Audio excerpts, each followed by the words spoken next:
Bonjour à tous.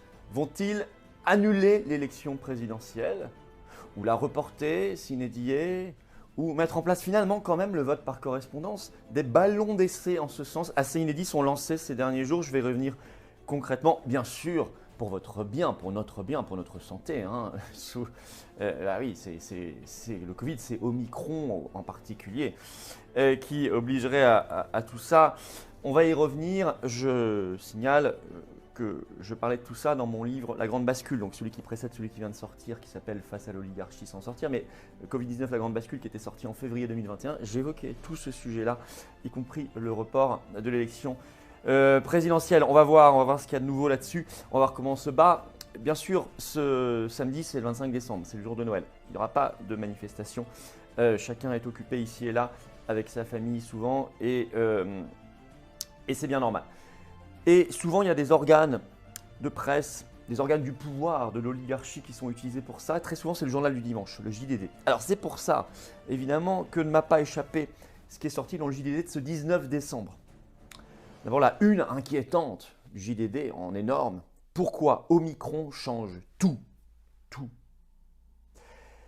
Première page, je cite « Attention, virus en campagne ». Et là, ils font tout de suite le lien entre la campagne présidentielle et le virus. Très intéressant. Et vous allez comprendre pourquoi. Page 5 du JDD.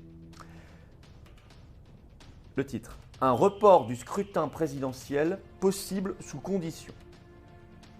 Première fois qu'on l'évoque dans un article de presse. Je vous l'ai dit, moi j'en ai parlé dès la sortie du livre février 2021 de La Grande Bascule.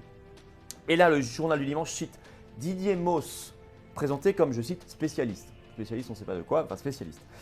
Il est cité, je le cite. Rien n'interdit le 15 mars que, par exemple, on modifie la Constitution. Il ajoute, Didier Mauss, cela peut se faire en 8 à 10 jours avec une loi constitutionnelle qui modifie la durée du mandat du président en cours.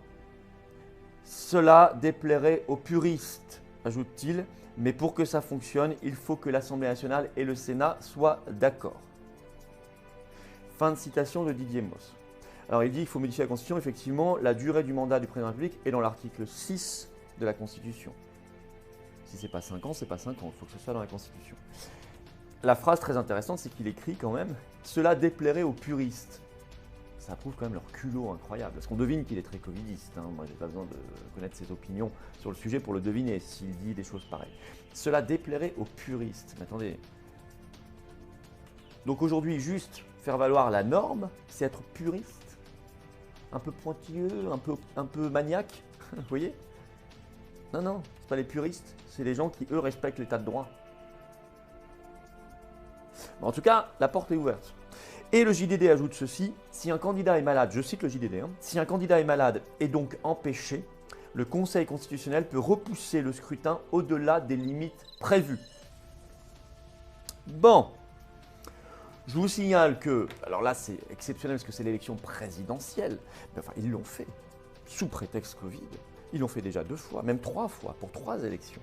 Élection municipale en 2020, le second tour a été reporté de mars à juin 2020, puis en 2021, les départementales et les élections régionales ont été reportées également de mars à juin sous prétexte Covid, donc ils sont maintenant très habitués à ça. Deuxième point qui me donne une petite alerte, c'est les attaques qui se multiplient dans les médias et dans le monde politique contre les meetings de campagne, les réunions publiques. Moi, j'en ai fait une hier en Loire-Atlantique à Concreuil, c'était même Ouest France, qui n'est pas un journal ami, c'était salle pleine à craquer. Ils ont mis 600 personnes, c'était dans un village de 1000 habitants, pour information. On pensait qu'on a eu peur de ne pas pouvoir faire rentrer tout le monde, honnêtement, il y avait des gens debout, merci à eux, c'est formidable. Évidemment, moi c'était dans un mode totalement normal, sans passe sanitaire, sans rien, et je continuerai. Dehors comme à l'intérieur. Mais il y a des attaques contre les meetings électoraux, et donc plus on attaque les réunions publiques, en fait, c'est-à-dire le contact possible direct avec les gens, plus en fait on veut attaquer la démocratie, évidemment. Alors on cite par exemple Gilles Pialou, covidiste, professeur Pialou, un grand covidiste, qui le 6 décembre a qualifié les meetings de campagne, je cite, de machine à cluster. Ce qui fait que Valérie Pécresse, par exemple, candidate, par exemple, avait annulé son meeting physique à Villepinte le 11 décembre pour le transformer en meeting virtuel, etc. Et elle a ajouté que tous ces meetings, c'est écrit dans le JDD du 19 décembre, seraient sous masque avec passe sanitaire exigé, ce qui n'est même pas légal, hein, puisqu'on ne peut pas normalement dans un meeting exiger le passe sanitaire. C'est même pas constitutionnel même. Alors, c'est utilisé aussi comme prétexte par d'autres candidats qui ont du mal à remplir des salles. Par exemple, le candidat EELV Yannick Jadot, qui était sur BFM TV ce 20 décembre, lui a déclaré moi, je regrette de ne pas pouvoir exiger le pass sanitaire. Il aimerait bien, hein, mais il dit qu'il ne peut pas parce que ça n'est pas constitutionnel, effectivement. Alors, il dit je compense en mettant en place de petites jauges et la distanciation sociale dans mes meetings. C'est-à-dire qu'il réunit 50 personnes, quoi. Parce qu'en fait, il n'arrive pas à réunir plus de monde, c'est tout. Bon, ça, c'est un prétexte. Là, il faut quand même aussi rire de temps en temps parce qu'il faut décoder aussi les prétextes. Mais plus sérieusement, le même Yannick Jadot, et ça, c'est le deuxième ballon d'essai que je vous demande de regarder, toujours donc sur BFM TV, interviewé le 20 décembre, relance le débat sur le vote par correspondance.